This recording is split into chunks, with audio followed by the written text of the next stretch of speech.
Fala galera do Periscope, tudo bem? Boa noite, hoje domingão, como é que vocês estão? Tudo em ordem? Vou fazer uma revisão a respeito do artigo 28 do Facebook Live. Então eu vou ligar o Facebook Live agora, se eventualmente o Periscope travar, vão para o Facebook Live, quem tem Facebook Live vai para o Facebook Live, porque costuma travar menos, tá ok? Então eu...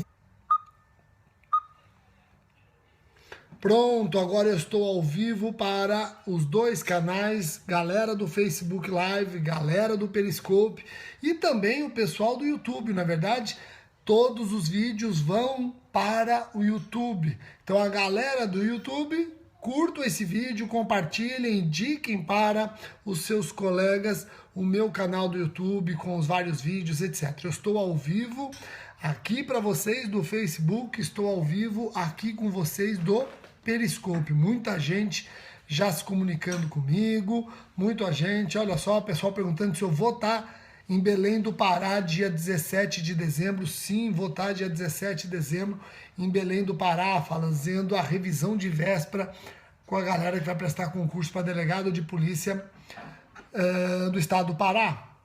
Muita gente já presente aqui, que legal. Vamos diminuindo um pouquinho as mensagens, vamos diminuindo. Depois que eu terminar a revisão de hoje, eu vou anunciar os ganhadores do sorteio. Eu anunciei 2 novos professores do SERS, anunciei o grande Daniel Assunção e o não menos grande Rodrigo da Cunha, vão incorporar o corpo docente, vão aqui passar a integrar o corpo docente do SERS, se unindo a Maurício Cunha e formando o melhor time de processo civil possível.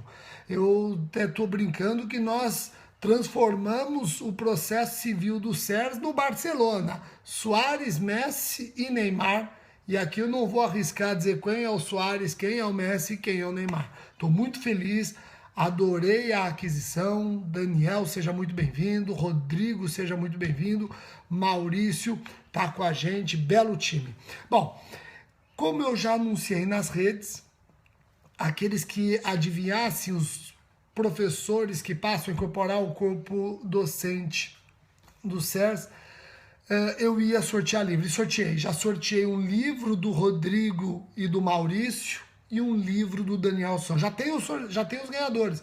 Eu vou divulgar os ganhadores após a revisão de hoje, tá ok? Joia?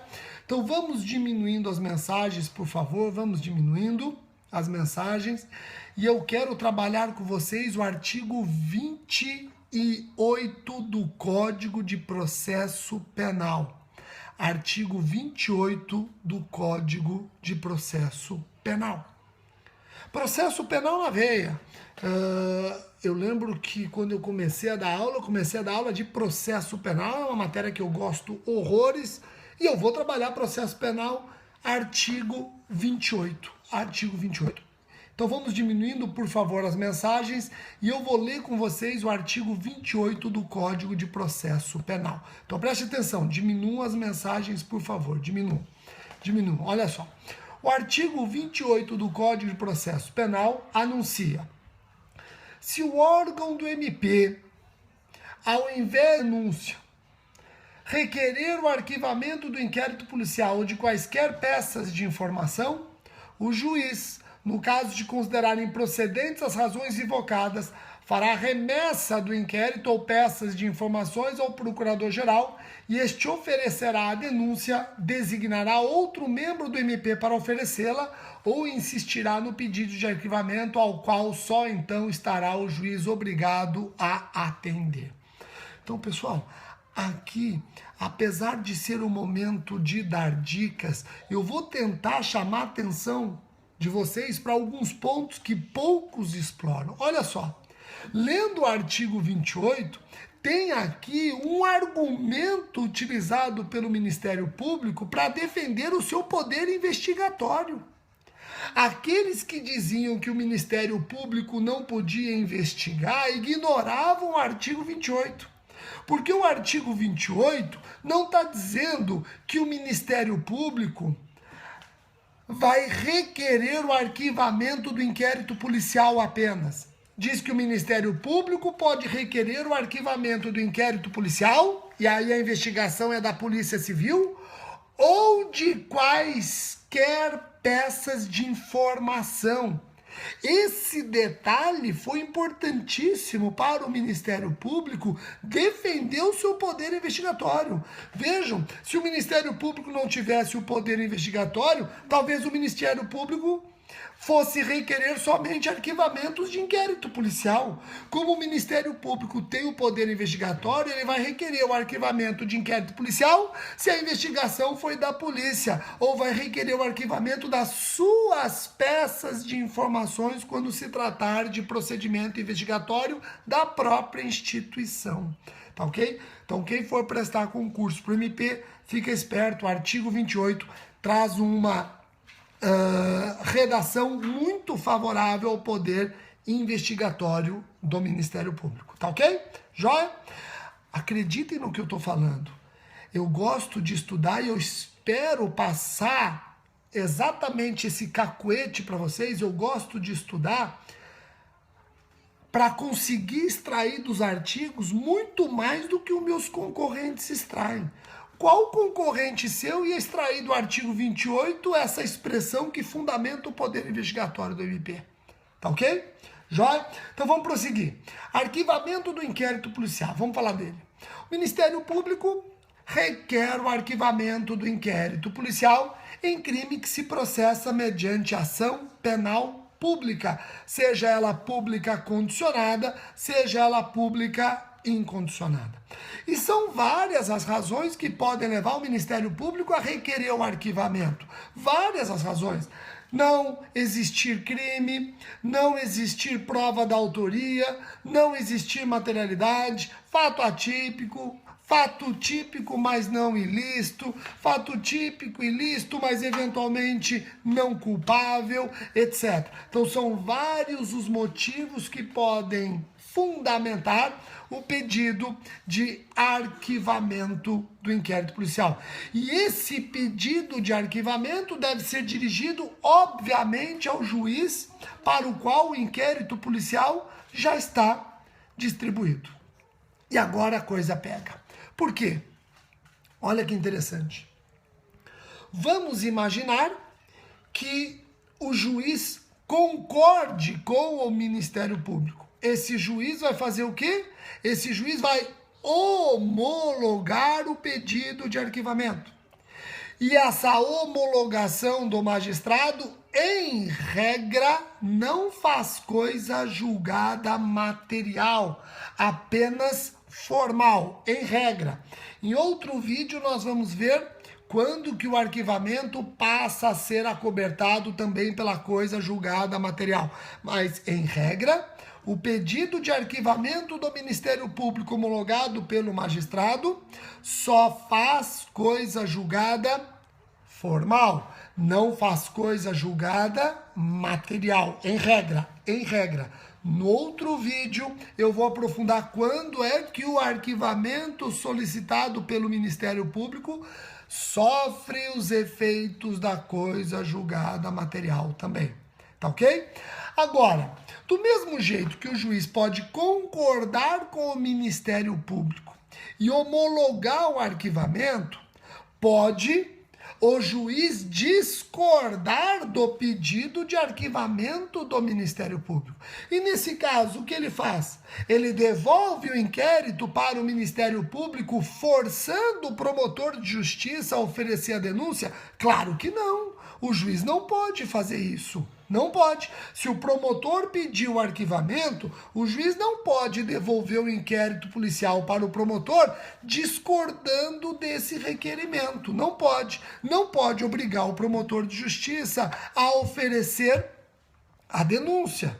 Se ele fizer isso, correição parcial na cabecinha dele, não é verdade? Não pode. Se o juiz devolver o inquérito forçando o promotor de justiça a oferecer a denúncia, ele vai tomar, na verdade, uma correição parcial. Uma correição parcial. Tá ok? Joia? Então, o que deve o magistrado fazer em caso de discordância? O artigo 28 diz que o magistrado deve remeter esses autos ao chefe da instituição, ao Procurador-Geral de Justiça. O Procurador-Geral de Justiça, ele vai analisar a discordância e aí decidir: será que o promotor tem razão ou o juiz tem razão? Se o Procurador-Geral de Justiça entender que o promotor de justiça está correto, ele vai insistir no arquivamento. E o juiz está obrigado a acolher o arquivamento a partir dessa manifestação do chefe da instituição. Então, se o procurador-geral concorda com o promotor, ratifica o pedido de arquivamento e o juiz está adstrito a esse ato e aí tem que homologar o arquivamento. Agora, pode o procurador-geral concordar com o magistrado, entender que não era caso de arquivamento.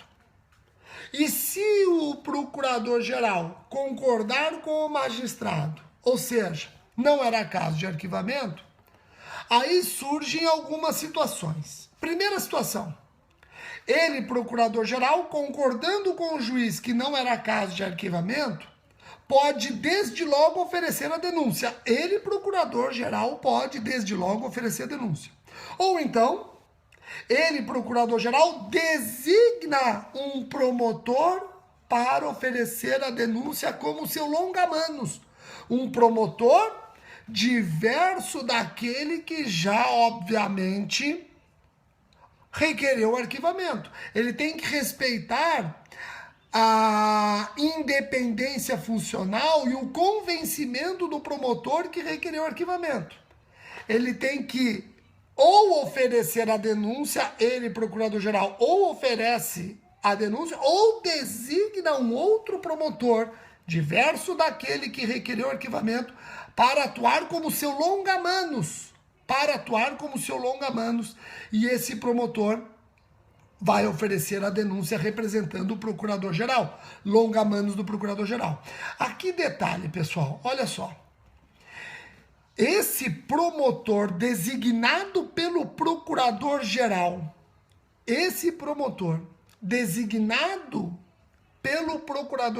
para oferecer denúncia, pode se recusar a fazê-lo?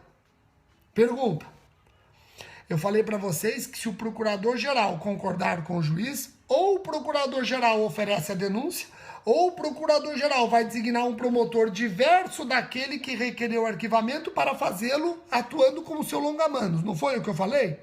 O que eu quero saber é, designando esse promotor de justiça para oferecer denúncia, pode recusá-lo? Pode dizer, eu não vou oferecer a denúncia porque eu concordo com o meu colega? Pode. Pessoal, prevalece que não pode. Prevalece que não pode recusar. Tem que agir como longa-manos, tem que oferecer a denúncia, mesmo que ele, promotor designado, acredite que o procurador-geral está errado e o colega dele que está certo. Não pode recusar.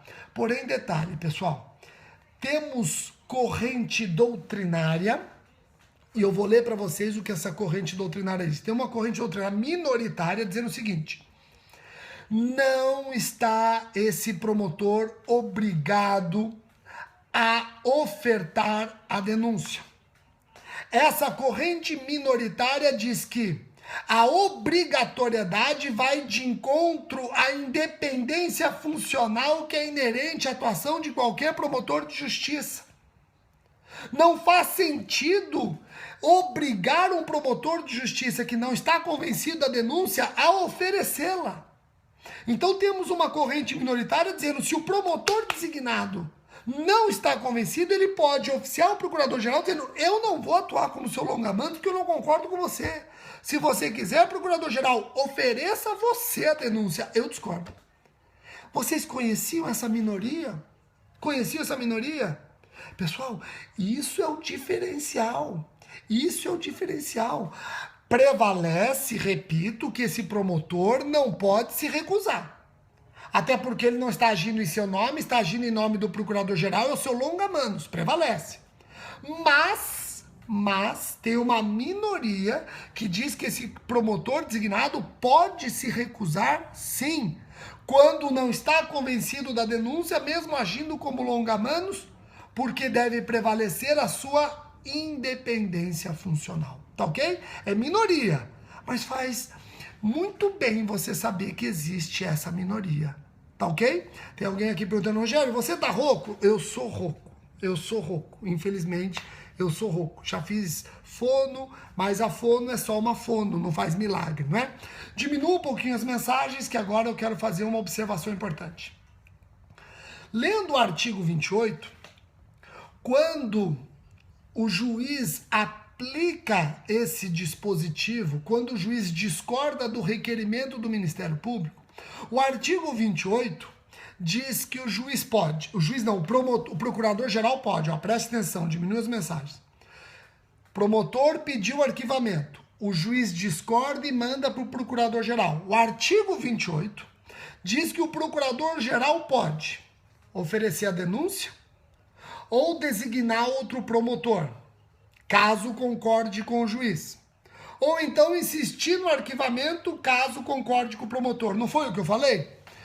Cuidado, tem mais uma opção que o procurador-geral pode preferir. O procurador-geral pode não concordar desde logo com o promotor e ratificar o arquivamento. O procurador-geral pode não desde logo concordar com o juiz e oferecer denúncia ou designar alguém para fazê-lo. Ele pode, antes de concordar com o promotor ou antes de concordar com o juiz, baixar o inquérito para novas diligências. Então vejam, apesar de o artigo 28 não alertar isso, destaca-se que o STJ tem vários julgados nesse sentido, dizendo que existe uma terceira via ao procurador-geral. O procurador-geral, ao invés de concordar com o promotor e ratificar o arquivamento, ao invés de concordar com o juiz e oferecer denúncia ou designar alguém para fazê-lo, ele pode preferir devolver o inquérito para novas diligências. Detalhe em concurso público, isso não está na lei, isso é entendimento jurisprudencial. Isso não está no artigo 28, isso é entendimento jurisprudencial. Mas já está tão pacificado que tem gente que fala, nossa, eu não sabia que isso não estava na lei. Para mim isso é automático. Ele pode ratificar o arquivamento, oferecer denúncia ou pedir diligência. Cuidado que o pedir diligências não está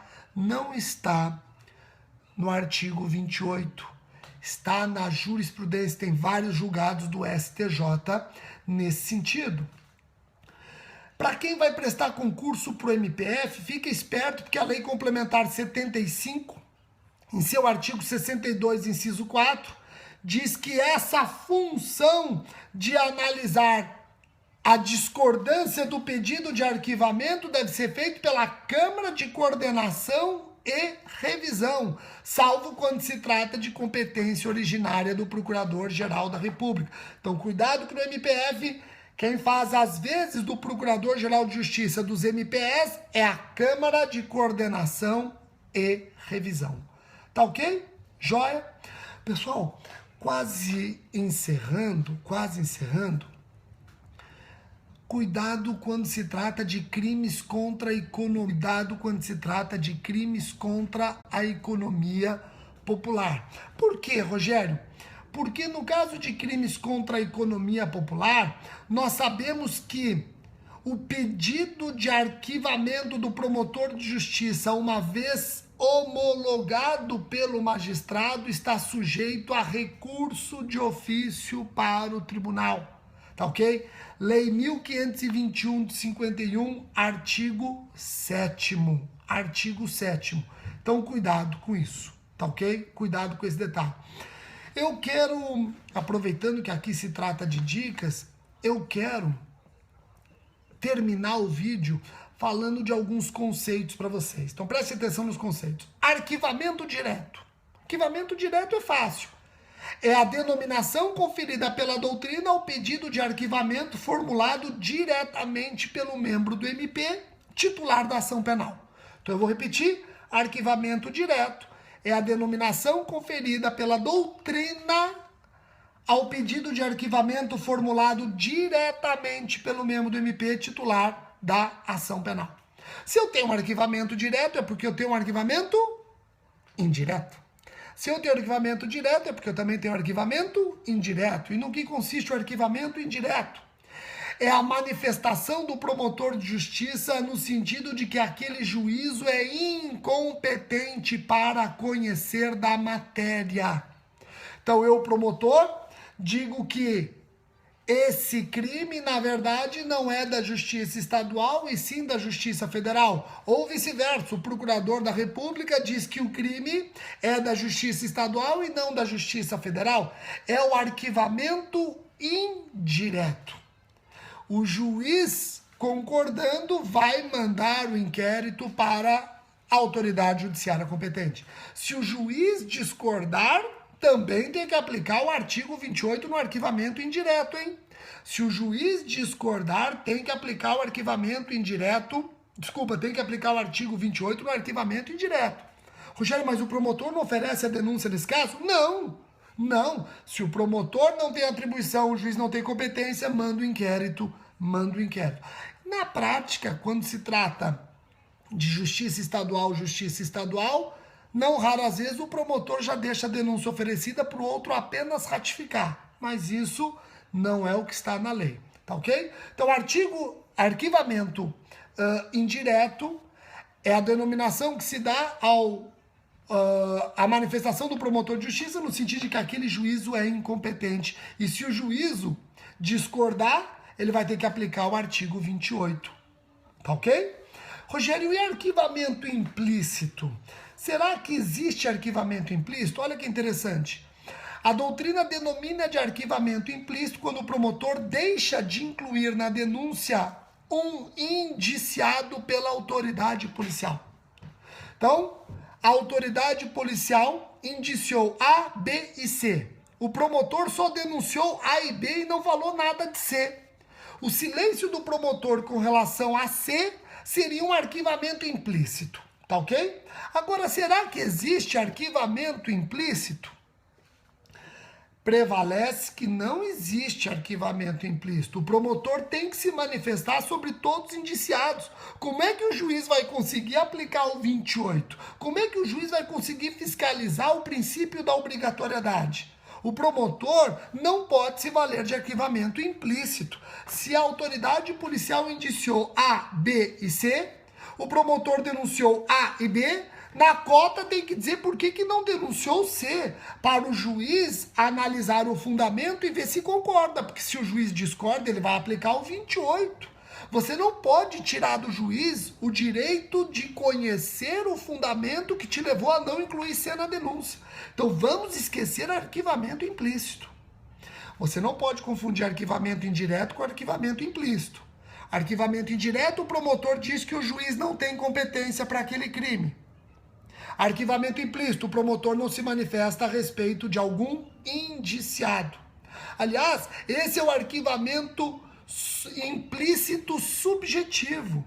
Tem também um arquivamento implícito objetivo, quando o promotor denuncia um crime e não fala nada de outro.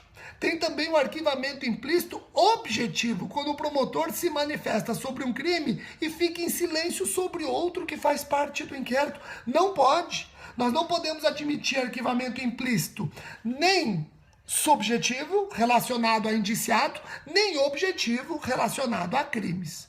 Tá ok? Joia? Fácil? Pessoal, com isso eu encerro as dicas que eu tinha para dar a respeito do artigo 28 do CPP. Eu espero que vocês tenham gostado bastante, Eu vou trazer cada vez mais processo penal. Nós vamos estudar penal e processo penal. Nós vamos estudar penal e processo penal juntos. Agora vamos para os ganhadores. E quem vai anunciar os ganhadores para vocês? Olha só quem é. São duas câmeras, filha. Olha só quem é que vai anunciar. Aí. Eu sou a diva do Periscope e eu sou a diva do Facebook Live. Então vamos lá, filha. Vamos lá. Vamos diminuir um pouquinho as mensagens. Você Gente, entra... eu tô vermelha. Não é porque eu tô com vergonha, não. É porque eu fui na piscina sem passar protetor solar. E olha Viu o que que deu? Viu o que deu? O Bruno também tá vermelho, né? O Bruno tá aqui? Não. Ó, você olha pras duas. Ó, aqui é Facebook e aqui é Periscope. Aqui é Facebook, aqui é Periscope. Aqui é Facebook, Tá ruim. aqui é Periscope. Então vai. Quem são os ganhadores? Vamos lá. Lucas Menon ganhou o livro Rodrigo Cunha. Não é meu tio, não. Meu tio é dentista, ele não sabe nada de jurídica penal. Então, ó, Lucas Menon, depois eu vou publicar tudo direitinho pra vocês, tá? Lucas Menon ganhou o livro do Rodrigo Cunha e do Maurício Cunha. Olha só, os dois têm um código de processo civil para concurso, editado pela editora Juspodium. Então, o Lucas Menon ganhou esse. E o outro, vamos lá. Facim, nossa, nome chique, francês. Vocês podem me chamar de Sophie. Então, ó, Franci Facim Ganhou o livro do Daniel Assunção. Ganhou o livro do Daniel Assunção. Fiquem tranquilos que eu vou postar o nome dos dois vencedores. A Sofia anotou aqui, ó. Sofia anotou, muito Tá bem. arriscado porque eu fiz assim, de novo. E eu pensei assim, se eu falar Lucas Menon, Rodrigo Cunha. Você escreveu várias vezes, né? É, então ela arriscou. Então, legal, já estão chamando de Sofia, ó que chique. Ó que chique. Sofia, muito bem. E essa coroa aqui, tá linda, filha. Parabéns. Parabéns. Então, pessoal, muito obrigado pela atenção de vocês. Ótimo, eu quero também aqui saudar a galera do SERS, galera dos nossos cursos do SERS, carreiras jurídicas, intensivo MP Magistratura Estadual, Defensoria Pública, Delegado de Polícia Federal, e dizer que nós estamos trabalhando todos esses cursos. 2017, vocês aguardem várias novidades. 2017, várias novidades, do mesmo jeito que vocês tiveram essas novidades boas hoje com o Rodrigo da Cunha e com o Daniel Assunção. Fiquem espertos, várias novidades nós vamos detonar, tá bom? Um abraço para todos, uma ótima semana, e essa semana eu venho com mais vídeos pra galera. Tchau, e eu vou aparecer. Tá bom, tchau, pessoal.